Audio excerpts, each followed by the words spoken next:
लोकसभा चुनाव 2024 में ऐसे महिला प्रत्याशियों की कमी नहीं है जिन्होंने फीके चुनाव प्रचार में तड़का लगा दिया है। अमेठी में स्मृति ईरानी है जिन्होंने राहुल गांधी को गांधी परिवार के गढ़ में शिकस्त दी। दूसरी ओर महुआ मोइत्रा हैं जो हमेशा की तरह फायर ब्रांड की भूमिका में हैं। महबूबा मुफ्ती हैं जो राजनीतिक प्रासंगिकता के लिए लड़ रही हैं। पश्चिम बंगाल के बशीरहट से रेखा पात्रा हैं जो बदमाशों के खिलाफ विद्रोह का प्रतीक मानी जाती हैं। इन सबके बीच सुनेत्रा पवार हैं जो अपना पहला चुनाव लड़ेंगी और वो भी अपनी ननद सुप्रिया सुले के खिलाफ। महिला कैंडिडेट का जिक्र हो रहा है तो हम कंगना रनौत और उनके गैर जिम्मेदाराना टिप्पणियों को कैसे भूल सकते हैं। हालांकि साध्वी प्रज्ञा का टिकट इस चुनाव में कट गया। हैदराबाद से बीजेपी के टिकट पर माधवी लता इस सूची में शामिल हो गईं। हैदराबाद निर्वाचन क्षेत्र से वह AIMIM प्रमुख असदुद्दीन ओवैसी को मात देने की चाहत रखती हैं। लगभग कुछ महीने पहले तक लता का अनजान चेहरा आज कुछ हफ्तों में ही देश भर में अपनी पहचान बना चुका है।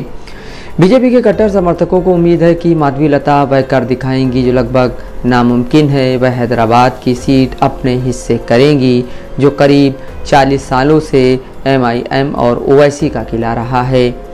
यहाँ के ऐतिहासिक चार मीनार इलाके में टहलते हुए मैंने 4 मुस्लिम लड़कों को बिना हेलमेट बाइक रेसिंग करते देखा। जैसे ही उन्होंने गाड़ी का ब्रेक लगाया मैंने अपने कदमों को उन तक बढ़ाया और लोकसभा चुनाव की लड़ाई पर उनसे सवाल कर बैठा। एक ने मुझसे पूछा कि क्या मैं दिल्ली से आया पत्रकार हूँ। मैंने हामी भरी तो उसने अपनी भारी आवाज़ में कहा, आप लोग दिल्ली में बैठकर माधवी लता का बेमतलब ही हवा बना रहे हो। वह जोकर और एक ड्रामा क्वीन है। हम सुनिश्चित करेंगे उनकी जमानत जब्त हो जाए।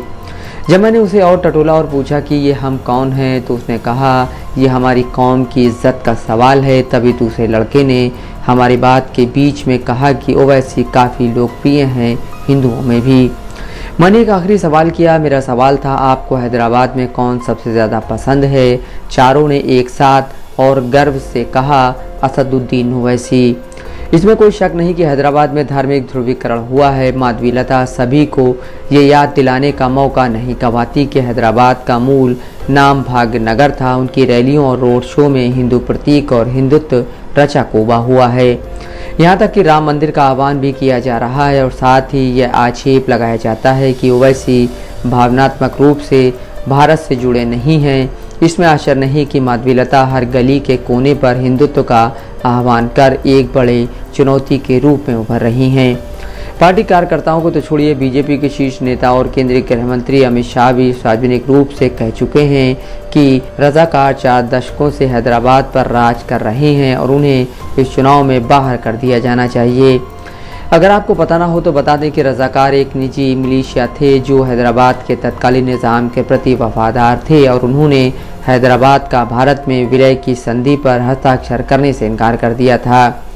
जबकि हैदराबाद के उच्च मध्यम वर्ग के निवासी माधवी लता को एक साइड शो के रूप में खारिज करते हैं। वह हैदराबाद में निम्न आय वाले हिंदुओं के बीच काफ़ी लोकप्रिय हो गई हैं।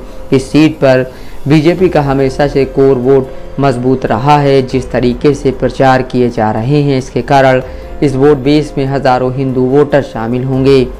1999 में ओवैसी के पिता सुल्तान सलाउद्दीन ओवैसी ने अपना आखिरी चुनाव लड़ा और 41.36% वोट शेयर के साथ जीता। 2004 में असदुद्दीन ओवैसी ने लगभग 38% वोट शेयर के साथ लोकसभा सांसद के रूप में अपनी शुरुआत की।